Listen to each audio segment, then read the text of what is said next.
Senhor é meu pastor e nada me faltará. Caminhar me faz por verdes pastos. Guia-me mansamente a águas tranquilas, refrigera minha alma. Guia-me pelas da justiça, por amor ao seu nome. Ainda que eu caminhasse pelo vale da sombra da morte, eu não temeria mal algum, porque tu estás comigo. A tua vara e o teu cajado me consolam. Preparas uma mesa perante mim, na presença dos meus inimigos. Unge a minha cabeça com óleo e meu cálice transborda. Certamente que a bondade e a misericórdia me seguirão todos os dias de minha vida, e eu habitarei a casa do Senhor por longos dias. O Senhor é meu pastor, nada me faltará.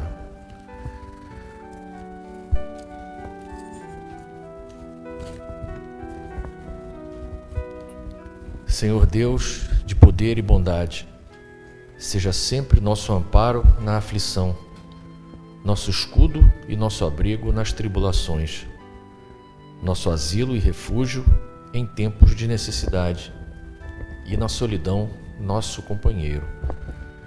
Na angústia, Senhor, seja nosso consolo. Em momentos de tristeza, um amigo afetuoso, aquele que remove a dor pungente de nossos desgostos e perdoa os nossos erros.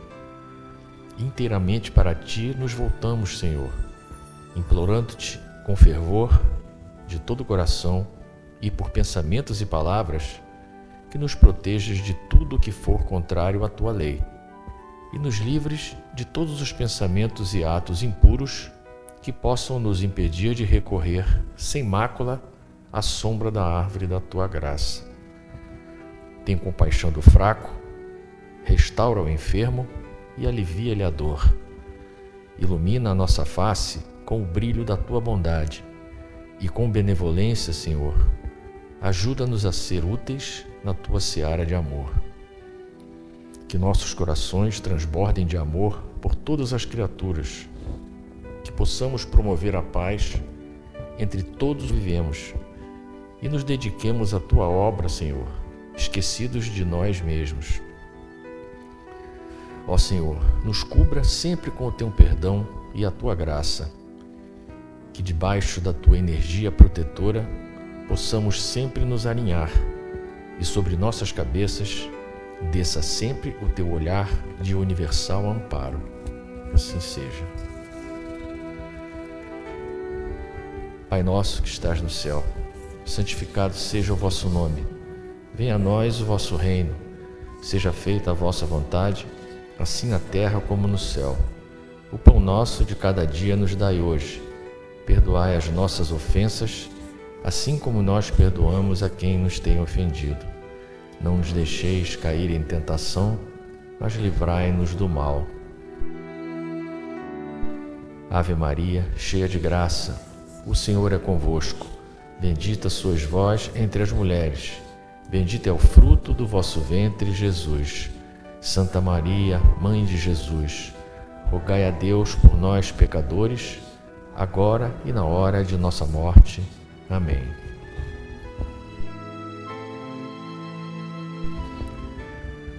Senhor da vida, aqui estamos mais uma vez, reunidos em Teu nome, elevando as nossas preces e as nossas vibrações, para que possamos atingir a sintonia necessária para sermos acolhidos pelos guias e mentores espirituais que mais uma vez nos recebem nessa casa. Pedimos a Francisco de Assis, as falanges brancas do universo, a Miguel Arcanjo, aos orixás da nossa casa, ao nosso guia-chefe, o Caboclo Tupinambá, por todos aqui presentes, encarnados e desencarnados. Rogamos a Maria Santíssima que nos envolva na sua luz azul de paz e harmonia. Ao nosso Mestre Jesus, que mais uma vez nos trará, pelas páginas do Evangelho, os ensinamentos e as reflexões indispensáveis e fundamentais para a nossa caminhada evolutiva. Queremos te pedir por todos os nossos irmãos sofredores, encarnados e desencarnados, os que atravessam processos obsessivos, os que se encontram encarcerados, presos a leitos de hospitais, que perambulam pelas ruas sem teto, sem sustento, sem esperança. Que os trabalhadores do plano maior possam amparar esses irmãos nas suas tribulações. Queremos te pedir também, Senhor, pelas crianças do nosso planeta, particularmente as que estão abandonadas, que são abusadas, exploradas, maltratadas, que sofrem os horrores das guerras. Que os trabalhadores do plano maior possam suportar esses pequenos irmãos recém-chegados ao plano de provas nas suas expiações. Queremos te pedir também, Senhor, pela paz no nosso planeta, entre povos e nações, entre governantes e governados, pela paz entre as religiões, seus líderes e seus fiéis. Que o sentimento da solidariedade e da fraternidade se sobreponha a todas as diferenças culturais, ideológicas, étnicas, para que todos possamos entender que somos todos filhos do mesmo Pai. Estamos todos aqui nesse planeta, respirando o mesmo ar, recebendo a mesma luz e temos todos o mesmo destino. Queremos te pedir também, Senhor, pelas crianças da creche Santa Clara, por todos os irmãos que ajudam a manter a nossa creche e os trabalhos sociais da nossa casa. E pedimos também por todos os nossos irmãos encarnados e desencarnados cujos nomes foram colocados na nossa caixa de pedidos. Por Cristo, com Cristo e em Cristo, agora e sempre. Obrigado, Senhor.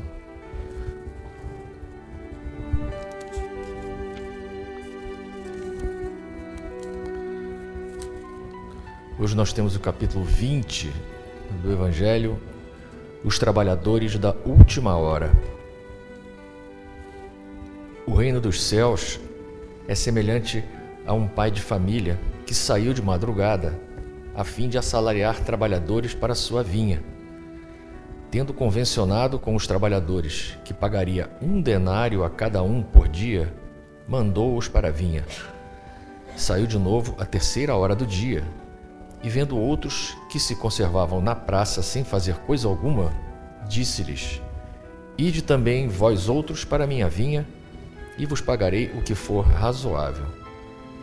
E eles foram. Saiu novamente à hora 6ª e à hora 9ª do dia, e fez o mesmo. Saindo mais uma vez à hora 1/10, encontrou ainda outros que estavam desocupados, aos quais disse: Por que permaneceis aí o dia inteiro sem trabalhar? É porque ninguém nos assalariou, disseram eles. Ele então lhes disse: Ide vós também para a minha vinha. Ao cair da tarde, disse o dono da vinha àquele que cuidava dos seus negócios: Chama os trabalhadores e paga-lhes, começando pelos últimos e indo até aos primeiros. Aproximando-se então os que só a 1/10 hora haviam chegado, receberam 1 denário cada um. Vindo em seguida os que tinham sido contratados em primeiro lugar, julgaram que iam receber mais, porém receberam apenas 1 denário cada um. Recebendo-o, queixaram-se ao pai de família, dizendo: Estes últimos trabalharam apenas 1 hora, e lhes dás tanto quanto a nós, que suportamos o peso do dia e do calor. Mas respondendo, disse o dono da vinha a um deles: Meu amigo, não te causo dano algum. Não convencionaste comigo receber 1 denário pelo teu dia? Toma o que te pertence e vai-te. Apraz-me e a mim dar a este último tanto quanto a ti. Não me é então lícito fazer o que quero? Tens mau olho, porque sou bom? Assim, os últimos serão os primeiros, e os primeiros serão os últimos, porque muitos são os chamados e poucos os escolhidos. Então vamos ao comentário do Kardec. Jesus gostava da simplicidade dos símbolos e, na sua linguagem varonil, os obreiros que chegaram na primeira hora são os profetas, Moisés e todos os iniciadores que marcaram as etapas do progresso, aos quais continuaram a ser desenvolvidas através dos séculos, pelos apóstolos, pelos mártires, pelos pais da Igreja, pelos sábios, pelos filósofos e, finalmente, pelos espíritas. Estes, que vieram por último, foram anunciados e preditos desde a aurora do advento do Messias e receberão a mesma recompensa, que digo, recompensa maior. Últimos chegados, os espíritas aproveitam dos labores intelectuais dos seus predecessores, porque o homem tem de herdar do homem, e porque seus trabalhos e seus resultados são coletivos. Deus abençoa a solidariedade. Aliás, muitos dentre eles revivem hoje ou reviverão amanhã para terminarem a obra que começaram outrora. Mais de um patriarca, mais de um profeta, mais de um discípulo do Cristo, mais de um propagador da fé cristã se encontram no meio deles, porém, mais esclarecidos, mais adiantados, trabalhando não mais na base, e sim na cumeeira do edifício. Seu salário, pois, será proporcional ao mérito da obra. A reencarnação, esse belo dogma, eterniza e precisa a filiação espiritual. O espírito, chamado a prestar contas do seu mandato terreno, compreende a continuidade da tarefa interrompida, mas sempre retomada. Ele vê, sente que apanhou no ar o pensamento dos que o precederam, entra de novo na liça, amadurecido pela experiência, para avançar mais. E todos, trabalhadores da primeira e da última hora, com os olhos bem abertos sobre a profunda justiça de Deus, não mais murmuram, adoram. Tal é um dos verdadeiros sentidos desta parábola, que encerra, como todas as que Jesus dirigiu ao povo, o germe do futuro e também, sob todas as formas, sob todas as imagens, a revelação da magnífica unidade que harmoniza todas as coisas no universo, da solidariedade que liga todos os seres presentes ao passado e ao futuro.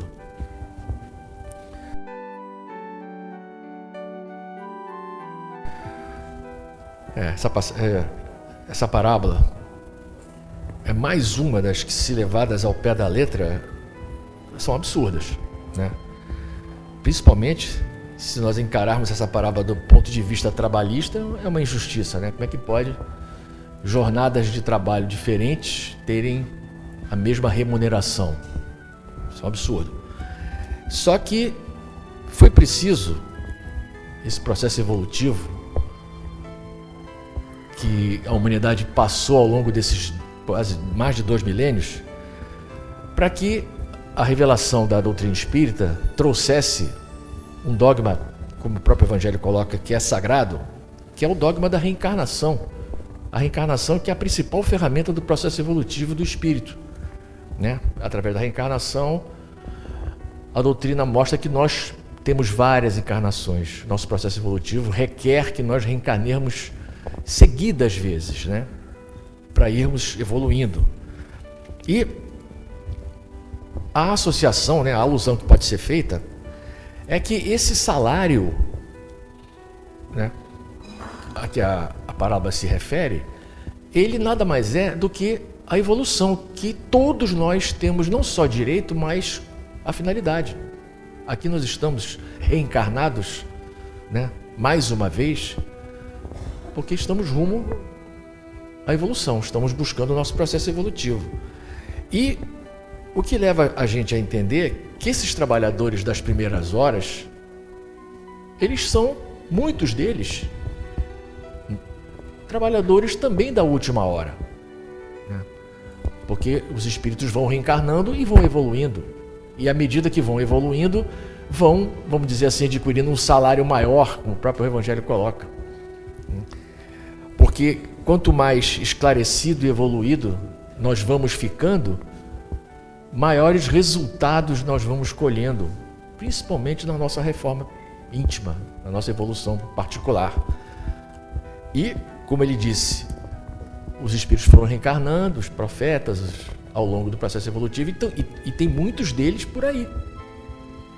Muitos de nós podemos ter sido trabalhadores das primeiras horas, podemos ter pegado no pesado, nos primórdios do nosso processo evolutivo, e de lá nós estamos caminhando. E essa última hora a que se refere a parábola, hoje nós temos condições, pelas revelações espíritas, não só pelo estudo do Evangelho à luz da doutrina espírita, mas se conclui que essa última hora nada mais é do que a transição planetária, né? Que começou a ser preparada naquela época. Hoje, a humanidade já tem uma conscientização muito maior, exatamente porque agora nós já temos condições de vislumbrar o que nós precisamos fazer para que o mundo evolua. Que tipo de atitude nós precisamos ter, que tipo de julgamentos nós não devemos fazer, para que esse planeta de provas e expiações venha a se transformar num planeta de regeneração. Então hoje nós estamos todos aqui reencarnados na última hora, numa época em que é crucial nesse processo de transição, que já começou, não é de uma encarnação para outra, nem de um século para o outro, nem de um dia para o outro.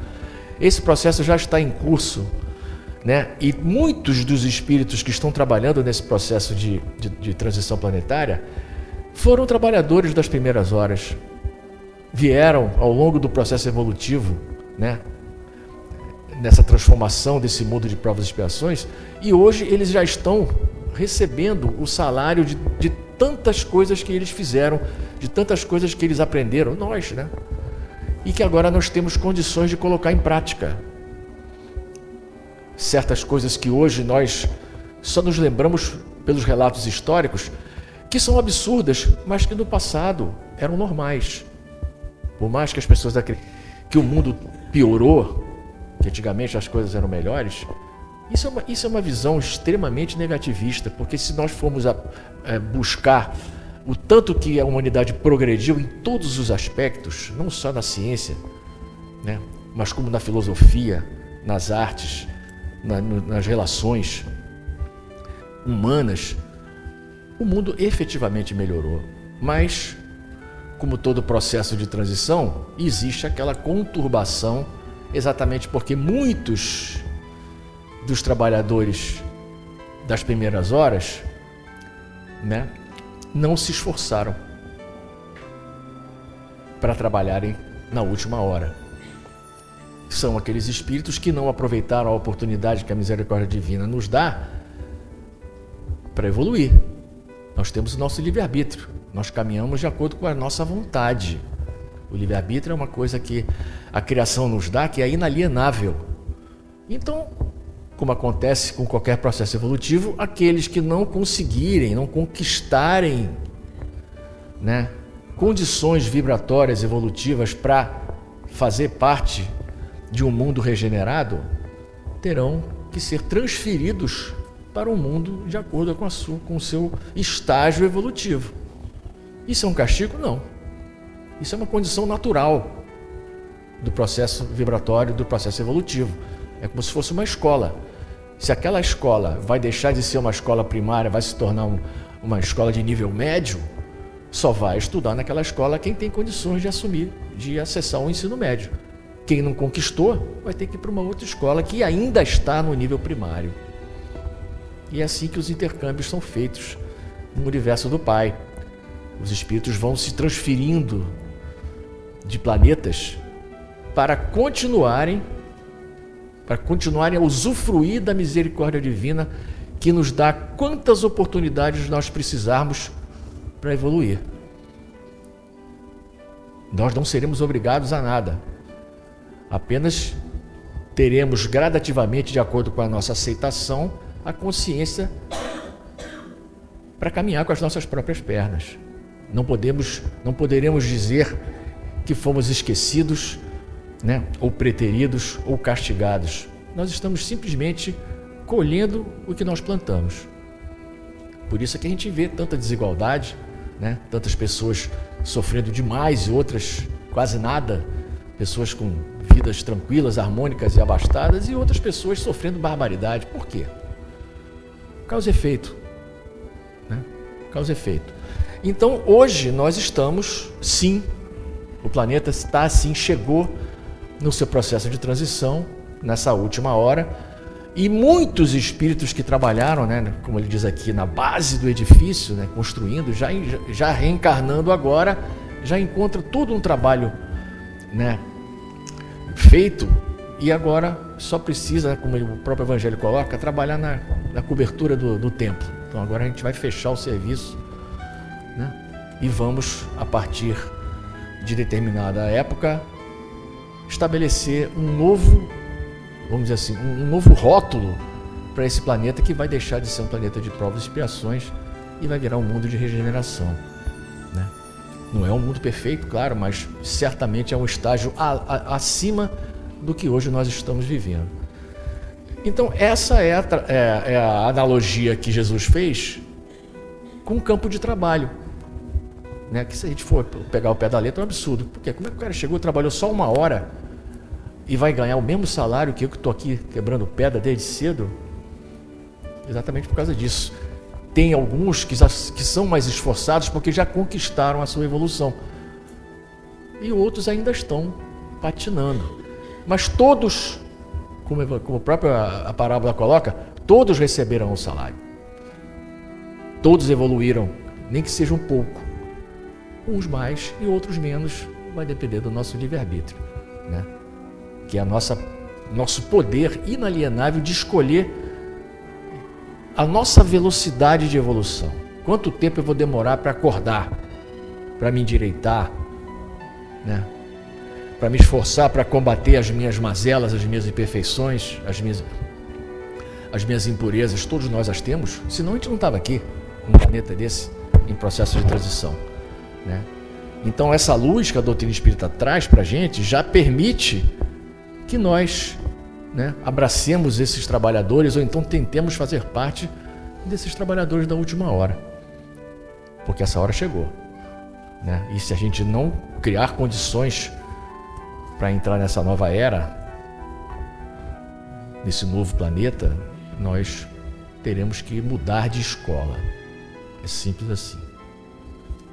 Então essa é a reflexão que essa parábola, a princípio absurda, traz para a gente hoje, que só permite que nós entendamos essa parábola se nós aceitarmos a reencarnação, né?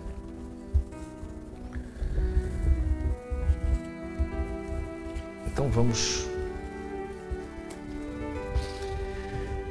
pedir à corrente franciscana, aos guias e mentores espirituais e aos orixás da nossa casa forças para o nosso passe. Esse passe que tem o poder de limpar os nossos campos vibratórios, poluídos pelas nossas invigilâncias, que pode nos harmonizar e pode até nos curar. Mas para que possamos receber esse tratamento divino, devemos nos manter em sintonia com os guias que vão nos ministrar esse benefício. Senhor, dai-nos forças para o passe. Fazei com que de nossas mãos fluam as energias vindas do plano espiritual, que equilibram, que harmonizam, que curam e que afastam os maus espíritos. Senhor, faz de nós um instrumento da sua paz. Onde houver ódio, faz com que eu leve o amor. Onde houver ofensas, que eu leve o perdão. Onde houver discórdia, que eu leve a união. Onde houver dúvidas, que eu leve a fé. Onde houver erros, que eu leve a verdade. Onde houver desespero, que eu leve a esperança. Onde houver tristeza, que eu leve a alegria. Onde houver trevas, que eu leve a luz. Ó Mestre, faz com que eu procure mais consolar que ser consolado, compreender que ser compreendido, amar que ser amado. É dando que se recebe, é perdoando que se é perdoado, e é morrendo que se vive para a vida eterna. Obrigado, Senhor.